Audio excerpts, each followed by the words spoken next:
You're watching Inside Automotive with Jim Fitzpatrick.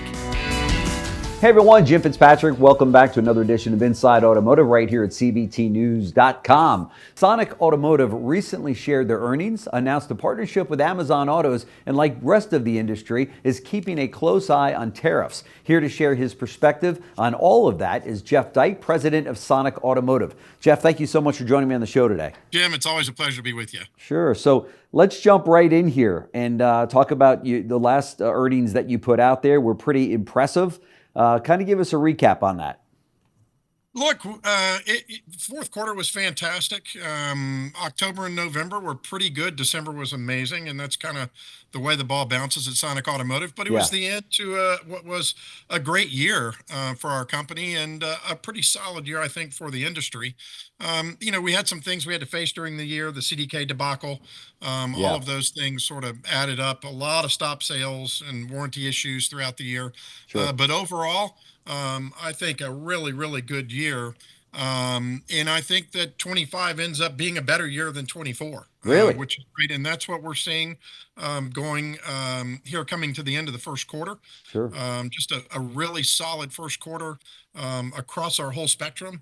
And so I think the momentum that we had coming out of 24 carries right on into the first part of this year. And that's kind of what we've been projecting all along. Okay, great. My notes tell me here that you had a reported net income of $58 million, up 51% year over year. That's pretty stout. Yeah, I mean, look, at the end of the day, a lot happens. And for us, when it comes to the fourth quarter, it comes to December. And then our luxury mix plays just such a big role in that. Yeah. With BMW slowing down a little bit at the end of the third quarter because of the stop sales and things, it just pushed business into the fourth quarter. And we just had an amazing quarter. Sure. So how are things going now? Here we are in the middle of March. And how's the first couple of months of the year going? Perfect. Really good. Across the board, our Echo Park business is real solid. We expect to have a really nice quarter there. The new car business is strong. Fixed operations business with our technician, protocols that we took last year in hiring our technician base, 325 incremental technicians, just amazing. And so that's all adding up to what is going to end up being a really solid first quarter and a solid 25, just as we projected that it would be, coming into the back half of last year, and in particular the fourth quarter. But wait a minute, Jeff. Don't you know that there's tariffs out there and the gas prices haven't come down and the job situation isn't what they expected and Trump is ruining everything? What say you on that? There's always something, right? It's always something. That's right. It doesn't matter if it's COVID or it's what I love about our industry, right? Yeah. And not just Sonic, all the great dealers that are out there. We're Teflon. Something's going to happen all the time.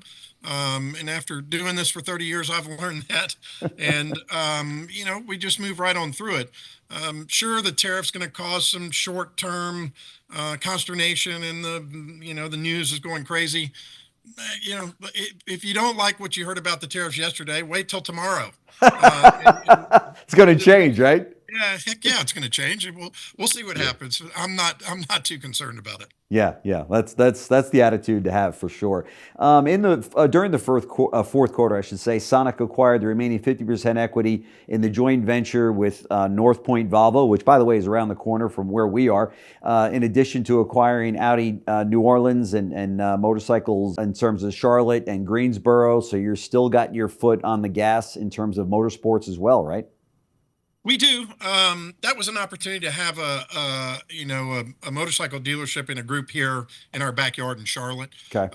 So that was important to us. We could spend a little more time, getting used to, being a part of that industry. Mm-hmm. So that was a nice add-on to what we have.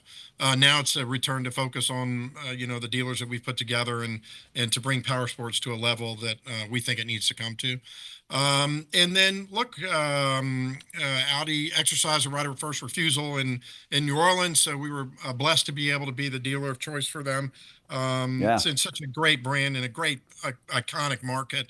Very, very exciting to be able to do that. And then we've had a partnership with the team there in Atlanta on Volvo for a long time. This is long before I got to the company, and there was an opportunity for us to buy our partner out.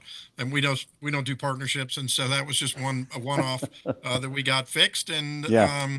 we're off to the races. And we've made it known.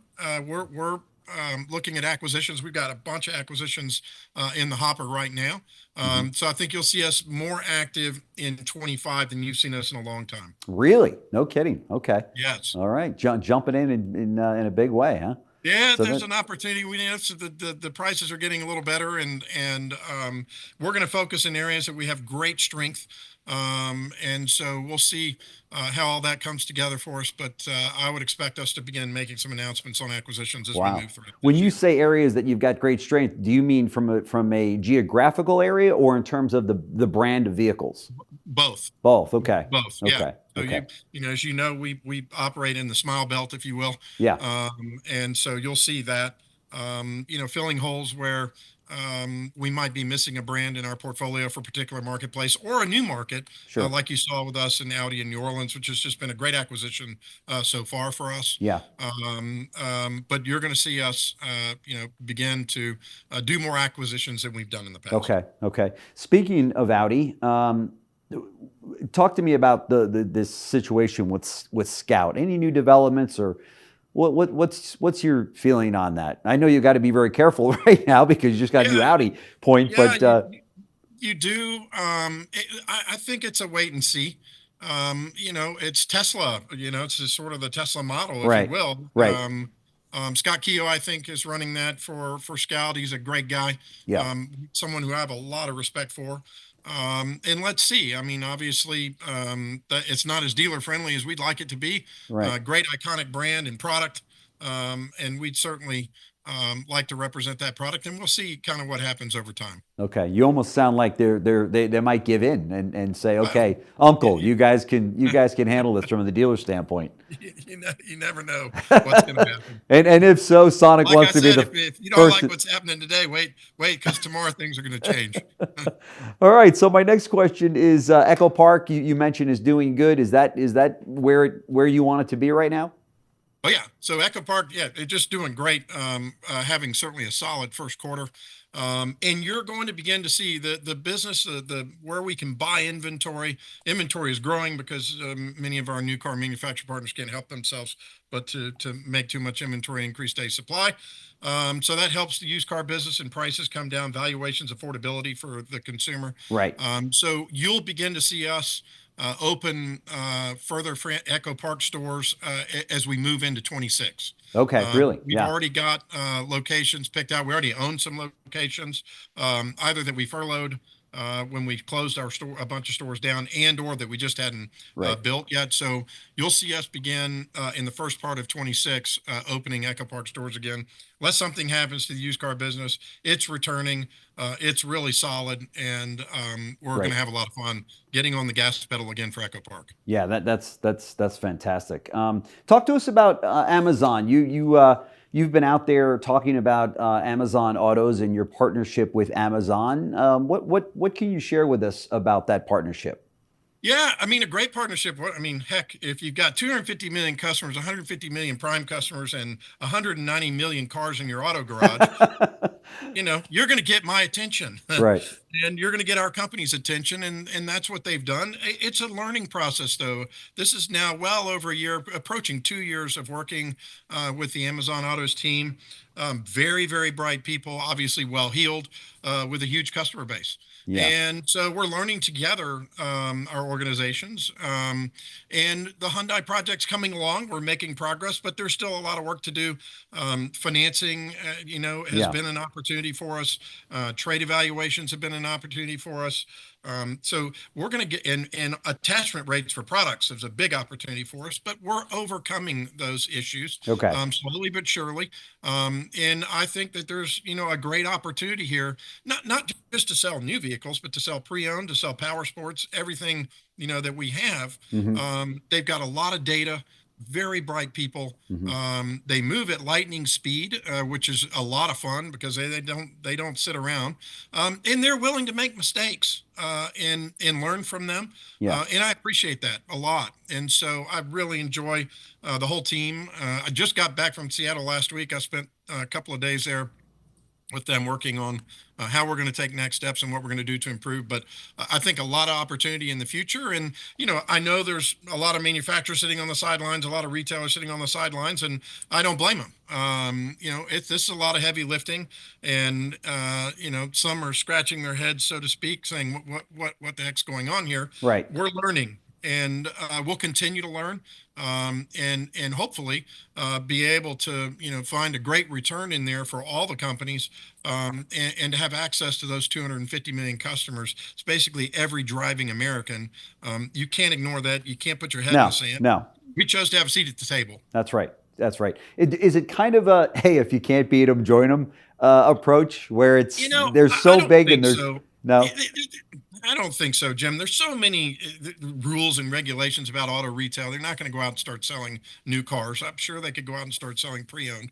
But I think it's more along the lines of Amazon having a request. It's the number one, by far and away, the number one request from their customer base on an item that they don't sell Yeah. is a vehicle, Yeah. and all kinds of vehicles. And so, why not, take the time to sit and learn and invest a little bit of energy here? Hmm. It's well worth it to do that, in my opinion, given the power of that brand. Hmm. And I was a little bit suspect in the beginning that I thought that they would dive in, find out how complicated it is, and they would leave. Yeah. And they had, I don't know, less than 10 people involved, I think, in the very beginning. There's hundreds and hundreds of people now. And so they're going to make a go of this. And I'd like our company and our team and our shareholders to, benefit from that. Right. If there's a way to get that done, I believe there is, and we're working very hard on making that happen. That's great. That's great. Switching gears a little bit, you have Stellantis stores and you have Nissan stores. Talk to us about your feelings on those two brands. There's a lot of very nervous Nissan dealers out there, as you know. I'm sure they're going to be listening to what you say about this. And then, of course, on the Stellantis side, those are just great brands, in terms of the Ram and Dodge and such. I mean, and Jeep, of course. But where's your head at on those two names? Look, yeah, I mean, they're all great brands, and they're very frustrating at the end Yeah. of the day, Yeah. because in COVID, if they learned one thing, it was to manage your new car day supply. Don't get too far out over your skis in terms of pricing and the type of margins that we were making, but don't let the day supply come back. Both of those brands, really lost control. Yeah. They've got way too high a day supply. They're not paying attention. They've had all kinds of turnover in their leadership, and so as a dealer, you should be concerned. And we're working very hard with our manufacturer partners, with those two partners, to help guide and give advice and do everything that we can, to help them be successful and to sell as many vehicles as we can sell for them. But it's got to be a two-way street, and those manufacturers got to do a great job in managing their day supply. Yeah. And they have not done that. And when you add that to the leadership turnover that we've seen, in particular at Stellantis, Yeah. that's a problem. And hopefully things are calming down and cooler heads will prevail. But there's a lot of work to be done yet, to see these brands come back to some of the heyday years that they've had in the past. And I'm with the retailers. I'm worried about them as well. And they are iconic brands, and hopefully, in this calendar year, we'll see some improvement out of both of them.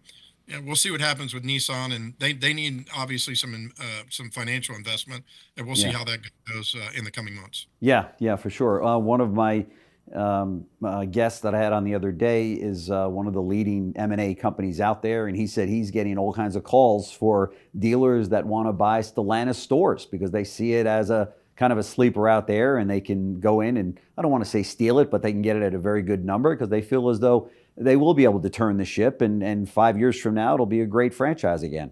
Yeah, I agree with that. Yeah. Look, we're talking about Ram and Jeep. And, Yeah. I mean, for crying out loud, these Yeah. are fantastic products. Right. And prices are obviously coming down. On the other side, you got a lot of scared dealers out there who are like, I know. I don't know, I'm getting out. I'm going to move on down the road. That's right. And we've made big investments in particular in CDJR, in Stellantis, in the previous few years. And so we're in it for the long haul.